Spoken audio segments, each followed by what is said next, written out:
Yes, it's 5D, aka Deep and Beeper, and I'm back with episode 28 of my podcast. It's been a little while since I've recorded anything, so might be a bit rusty. But yeah, it's also 4 a.m. because I have become a semi-insomniac.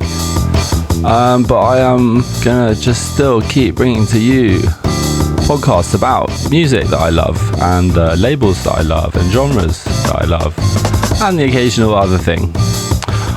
Including around Christmas, we're gonna have a cosmology episode. Cosmology at Christmas. It's a bit random. We had one on mental health. Big up to Nat, my boss man, and advocate of mental health in this day and age. But this episode is all about SQUAREPUSHER. I don't know why it's taken us so long to get to him. Absolute legend. Around 1992, still to this day. So that's 29 years he's been at it. That's a long time. For someone, it's not that long. It's, I suppose, some old artists, start when they're teenagers and don't stop till they're like the Stones. But anyway, SQUAREPUSHER, legend of the electronic era, late 90s business. IDM, drill and bass. He brought in his own bass guitar playing a lot. He did this sort of jazzy fusion type thing sometimes, and he pushed boundaries with his sounds. Just gonna push a little bit of an interview with him into your ears. Here we go. Just have a listen to this. It's about his one of his explanations for why he liked to push the boundaries, I guess. Here we go. Although it seems like, there's all this music coming out, it's such a vibrant thing, but really there's no progress being made between those records. To me, it's just this sort of ultra modernistic thing of, well, it's got to make the new one. But really, the gaps between them are just nothing. There's no invention anymore. Do you know what I mean? Between those things, and I really hate that. I really resent that.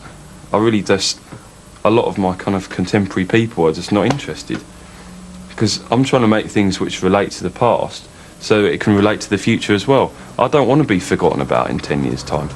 I don't want to be forgotten about in 110 years' time. I probably will be, because I'm not, I haven't got the status to make that much effect, but I don't know.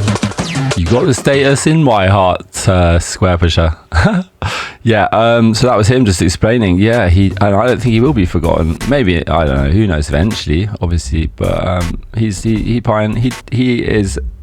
as fresh as he ever was, and his stuff, it doesn't age. So maybe he won't be forgotten for a very, very long time. But there's him being a bit humble.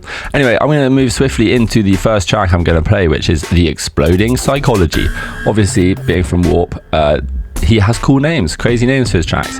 And this is also the name of this podcast episode, so I'm just going to let it run out. Trippy track. Here we go. This is it in the background, The Exploding Psychology.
Yes, the exploding psychology there.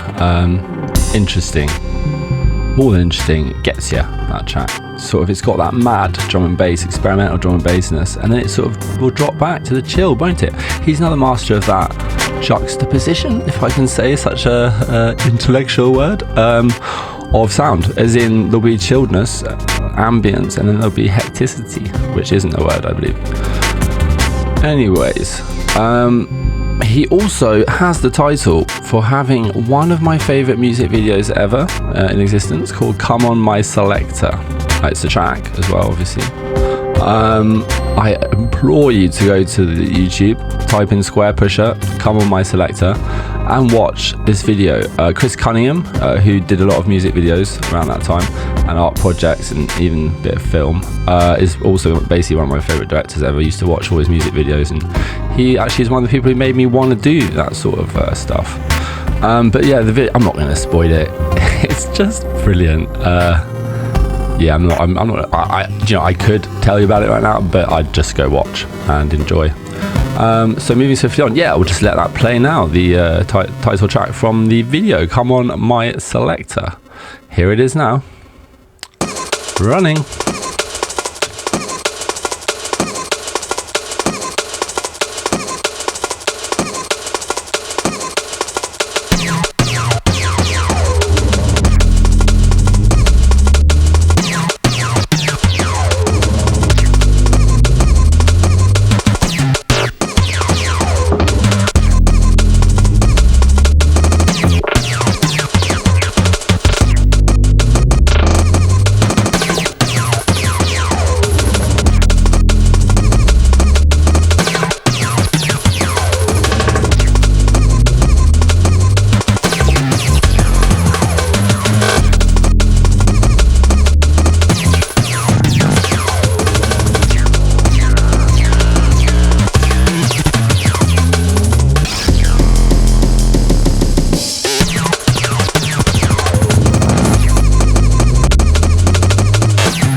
basically.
No, sounds alright, mate. That sounds a bit like Goldie.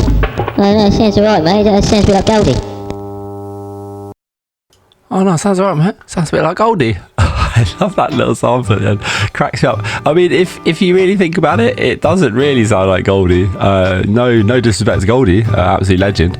But I guess it's just the breakbeats in that little sample at the head of that person who he sampled. Probably a mate of his, just who he got in the studio. Oh, what do you think of this? Oh, that sounds alright, mate. Sounds a bit like Goldie. Just cracks me up, that. Yeah, so if you haven't checked the video out, you are missing out. If you have checked it out, you will know what I was talking about now, but I'm not going to sort of talk about it, spoil it. I'll just, it's just great. It's just too funny. It's just, anyway, moving swiftly on. Next up, we have Tundra from the original, one of basically the earliest things that I will be playing today of his, the earliest things that I used to listen to. It was from an album called Feed Me Weird Things. What a good name for an album there. Classic stuff. And yeah, this is old. I think it's around the late 90s. I could give you the exact year, but I'm not going to right now. I'm just gonna, yeah, just say I remember I used to listen to this when I was on holiday at my granny's house in Mallorca sometimes. Got memories of just wandering around her kitchen with my headphones on, like, I don't know if it's a Walkman or a CD Walkman, but yeah, listening to Feed Me Weird Things. And this is the track Tundra, which is a nice long 7-minuter.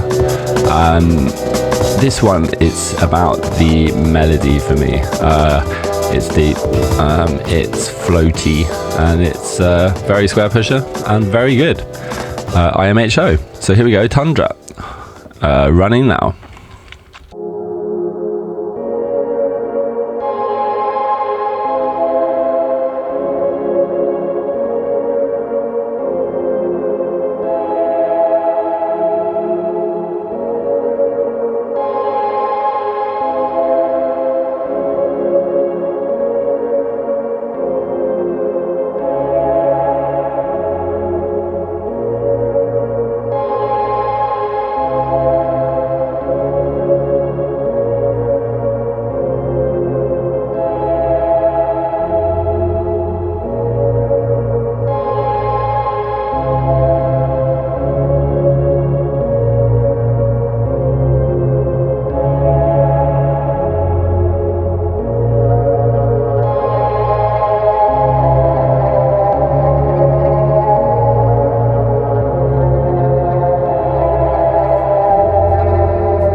Tune. You've got to love that classic drum and bass sound as well. That bass, that is original drum and bass, and the beats, of course, classic break beats from the D&B genre.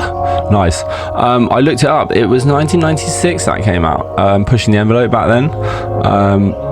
Admittedly, that's not the most Pushing the Envelope track on the album, but yeah, he really did. If you listen to that stuff, it was all over the place in experimental genre wise, not all over the place in just sounding like dodgy or out of time, obviously. Anyway, so yeah, I'm not quite sure what I'm going to play next. While I have a think about that, I'm going to let you listen to another little clipette interview thing, where he is talking just about in general how he feels about the creative process and sort of genreization, if that's a thing, which it isn't. So here he is having a little chat about stuff on an interview. The equipment in one sense isn't important. Like, it doesn't, I don't think it actually matters that if you enjoy a piece of music, how it was made or what you made it on. I don't think, because I think for me, music that I enjoy most, I'm not sitting there thinking, wow, that saxophone's really good, or that drum's really good, or it's just, it sort of transcends the fact that you're, for me it transcends the fact that it's made in reality even. It's because it takes you into a realm which is not reality, which is a sort of, well, I don't know the word for it, I don't call it a name, but maybe some sort of spiritual reality. And of course, like I said, his ability to make crazy music or chill music is much in the same. Here is Tomib, very short, 1 or 2 minute, I'm not quite sure. Show the other end of the range.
Chill. That has certainly soothed me this morning. It's now 4:30, and it's not probably where you are. It would be very unlikely it would be, because not because of the time it is, just because it could be any time of the day, couldn't it? Podcast wise, you just stream that when you want.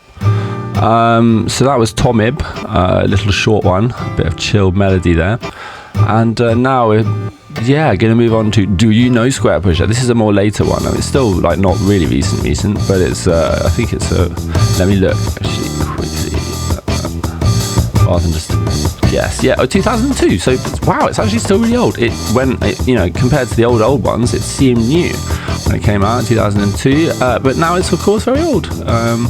And I'm going to just let this play. Do You Know SQUAREPUSHER? Great track, more electronical, and just got some great synth work and a good overall vibe. Here it is. See you on the flip. SQUAREPUSHER's the fucking daddy. Makes all the different styles of drum and bass.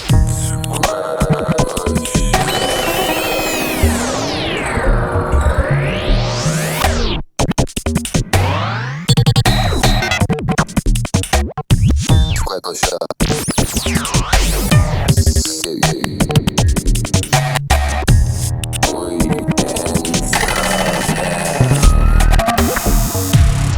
SQUAREPUSHER with all the different styles of drum and bass. Set to you for all the marks in their place.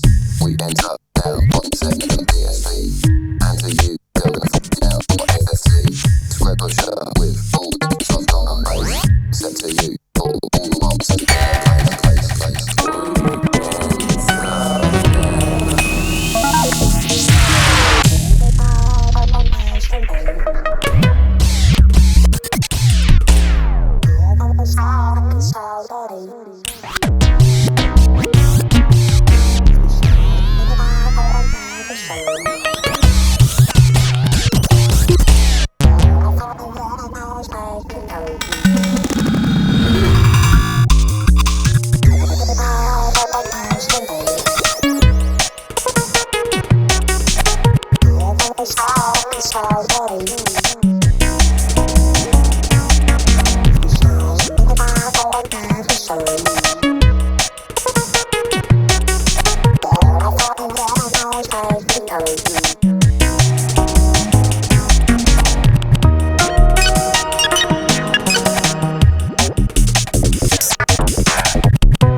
SQUAREPUSHER with all the different stuff drum and bass set to you. And we're back. Do you know SQUAREPUSHER? The answer was probably, possibly yes, possibly not, but now you do. So that has been solved.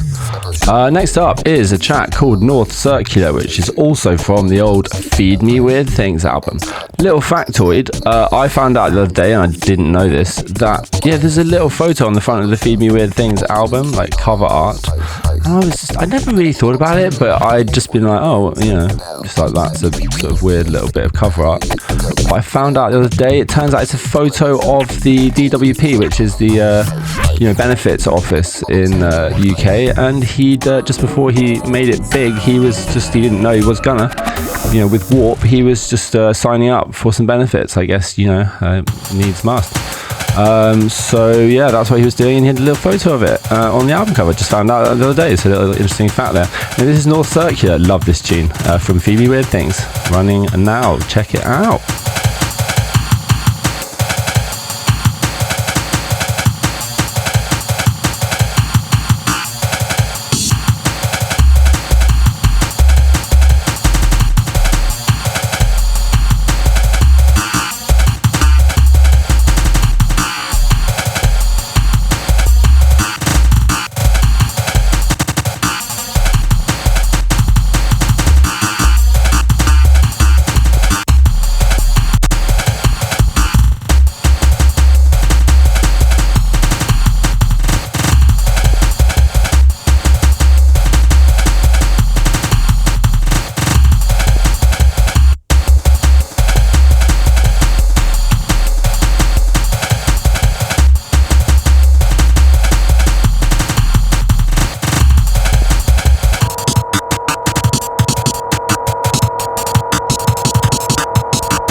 So yeah, some rhythms there, definite. I don't know if you'd call it funk or what you'd call it, jazzy, but there's definitely rhythms, in syncopated stuff that just makes you want to tap your feet or groove and bounce or whatever. Definite rhythms going on. Yeah, he was a master of adding live, well, still is, I guess, adding live instrumentation to electronic music. He played the drums, I believe, and he plays the bass, and he plays them both very well, and he adds them in sometimes, and it just yeah, it just works. It works with the way he knows what he's doing. Anyway, here's the last little excerpt from an interview that I'll just run, and yeah, see you on the flip of this short clip. To me, in one sense, that you always learn from imitation, but ultimately, when I go into a record shop, I can hear 100 records, but to me, sound the same, and I'm not interested in a single one of them. Or I can just maybe buy one, and then that's it. I don't need the other 99. Yeah, as you can hear, man after my heart talking there about the record business and the record shop. So much stuff just all sounds the same. It's not interesting. Thank you, Tom, that's his name, for breaking the monotony for us and showing us that music can be more freestyle, more original than what a lot of sort of stuff that you may hear or have rammed into your ear holes on a daily basis. Anyway, moving swiftly on is My Red Hot Car, which is a classic from a track called album called Go Plastic. That was out in 2001, and this is My Red Hot Car. It's a jokey tune. He wants to fuck you in his red hot car is one of the lyrics you'll hear in a minute. I appreciated this specifically because I had a little red car at the time, so it was perfect for me. Here we go.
So now I'm probably going to go back to the old school, but this is the most recent track of his coming up now that I'm going to play. It's called Uber Love, and it's the first track of the latest album, well, one of the, so I don't know if it's the very latest, 2019 album, Be Up a Hello, which is another fun title for the album, and I'll just let it play. Yeah, this is Uber Love.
Hello, I am back. At this point I'll just have a brief little interlude to say I attempt to make music like SQUAREPUSHER sometimes. I like to have a variety of styles that I do.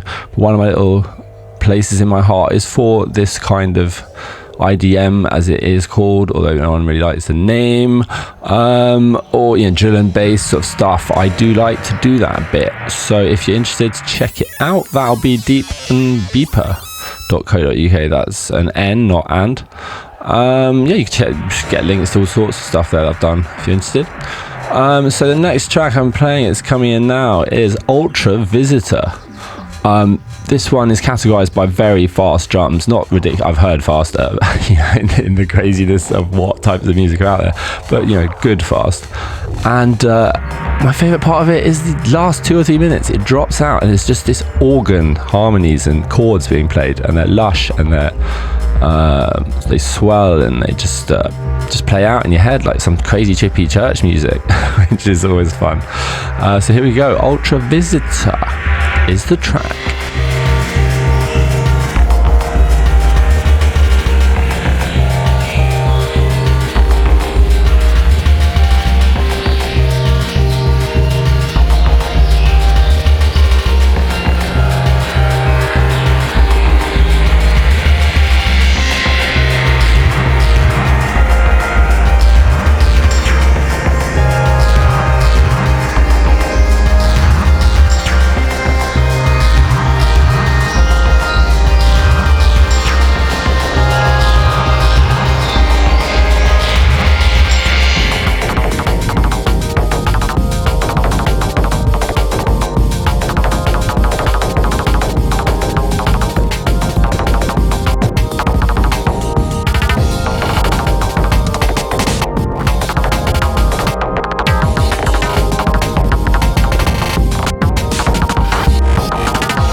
yes, I had to let that organ-y harmony, whatever, I'm not going to ruin it for you, but I had to let that play out. It's a nice ending. It's nice when a tune progresses and then you're really vibesing to the outro. Sorry, I should say. Outro. That's right. Not outro. I get confused about that. It's quite a funny little story actually. Once, for 20 years, I was saying outro. And I was mentioned it to Jerry and that. And it's like, what is the outro? What were you saying, outro? Where'd you get that from? I was like, I thought it was called outro. So that's me not knowing my pronunciation of something. Quite funny. So I did mention that I made some music, and I was going to play all SQUAREPUSHER, and then I thought, fuck it, I'm going to drop one of my tracks that I sort of feel is inspired by him, and you can see what you think and just have a little listen. So this is Fade to White Light, and it is the beepers turn in the mix, which basically means there was another track with my good friend Zookeeper on the mic duties called Fade to White Light, but this was the B-side, which was beepers turn in the mix, where I remixed the track without Zookeeper and just tripped it out in a, I hope, kind of IDM-y sort of way. So I'm going to let that play now. Here we go, deep and beeper, Fade to White Light, beepers turn in the mix. Yeah, but that means I let my synthesizers go, because supposedly I'm deep, if I do say so myself, and the synths are beepers. Here we go. Oh, and by the way, if anyone's wondering about on that subject of, why do you call yourself deep? That's a bit up your own arse, isn't it? What I was meant to be saying is actually the music's deep, not I'm calling myself deep. But I guess if I'm saying I'm making deep music, maybe I'm calling myself deep by logical, what's the word? Induction or deduction? If you're a logical nerd, you can tell me which one of those is correct. I can't remember. Anyway, I'll just shut up now and play the track. Here we go.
Yeah, so that, if I do say so myself, is fairly full on.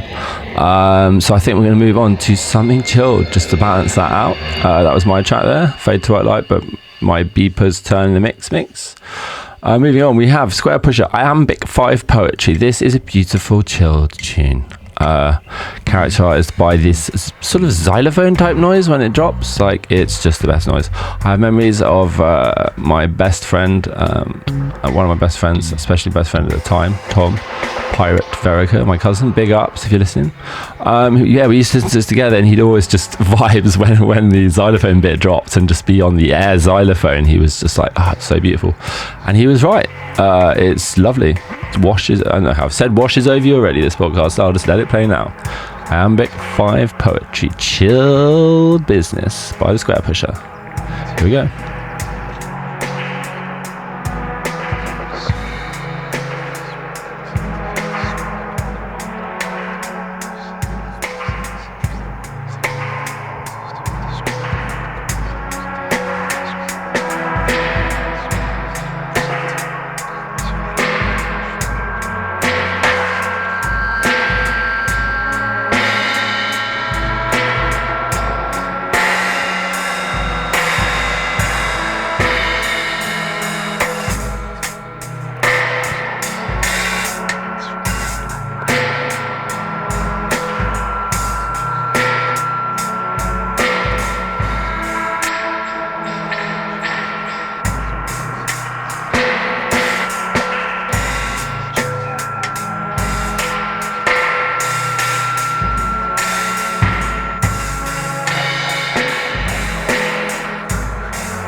Yes, nice chill there. So I'm going to sign out now. I hope you enjoyed the Square Pusher podcast. That'll be the Exploding Psychology. Yeah, I hope you enjoyed it. I think we got to Square Pusher too late in this. I feel like he should have been earlier on, considering his level of legendariness. But you know, what can you do? Still just a podcast for enjoyment, not serious ordering and categorization and everything. So music, that's the one, bringing us all together and separating us in our tastes sometimes too. But right, I'm gonna let the last track play out now. This is actually one of my favorite tracks he ever did. It's called A Journey to Freedom, and it's the 7am mix. It was on Big Loader, which came out in 1997. So again, this is impressive for that sound, for that era, I think. And a little trivia tidbit. I believe in the beginning you can hear this couple of someone talking. And I believe it's from an interview with someone in a psychiatric hospital. If you listen carefully, the guy it sounds like it's the sort of nurse or the sort of orderly or someone talking, but it sounds quite nice. I think, it's got a positive vibe to it. It's not like serial killing sort of interview or something, which would be a bit more scary and moody. It's and there's nothing wrong with having been or being in a mental hospital. We all have mental health. I've covered this with Nat and other people on earlier podcasts. Mental health is nothing to be ashamed about. We all have it. We need to normalize its discussion and treatment.